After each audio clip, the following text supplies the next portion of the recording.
స్నానం చేసిన తర్వాత ఇంట్లో దేవుడి మందిరంలో ప్రధానంగా ఆవు నెయ్యితో దీపారాధన చేయడం. మన చిన్న చిన్న విగ్రహాలు లాంటివి ఉంటాయి ఇంట్లో, ఏదో ఒక దేవుడు వాడు శుభ్రంగా పాలతో అభిషేకం చేసి శుద్ధి చేసుకుని వాడికి నిత్య పూజా కార్యక్రమం చేసుకుని, అలాగే వీలైన వారు సత్యనారాయణ వ్రతాన్ని చేయడం చాలా గొప్ప విశేష ఫలితాన్ని మనకి కలగజేస్తుంది. అలాగే విష్ణు సహస్రనామ పారాయణం చేయడం, లలితా సహస్రనామ పారాయణం చేయడం, ఆ రోజంతా ఉపవాసం ఉండడం. అలాగే ఏదైనా సరే వెంకటేశ్వర స్వామి దేవాలయానికి కానీ, లేదా నరసింహస్వామి దేవాలయానికి కానీ, లేదా వైష్ణవ సంబంధమైనటువంటి దేవాలయాలు ఏదో ఒక చోటకి వెళ్ళొచ్చు.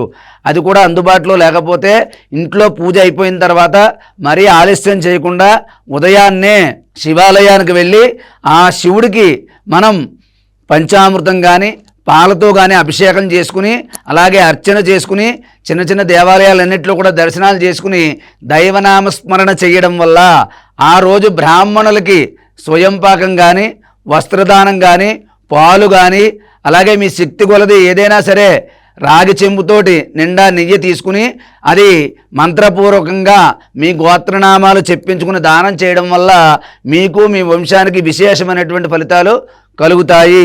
కాబట్టి ప్రతి ఒక్కరూ ఈ మాఘ పౌర్ణమి నాడు నేను చెప్పిన నియమాలు పాటించడం వల్ల మీ ఇష్టదైవం కులదైవంతో పాటు ఆ మహావిష్ణువు యొక్క అనుగ్రహం కూడా మనకి సంపూర్ణంగా లభిస్తుంది. కాబట్టి మాఘమాసంలో వచ్చే పౌర్ణమి చాలా విశేషమైనది.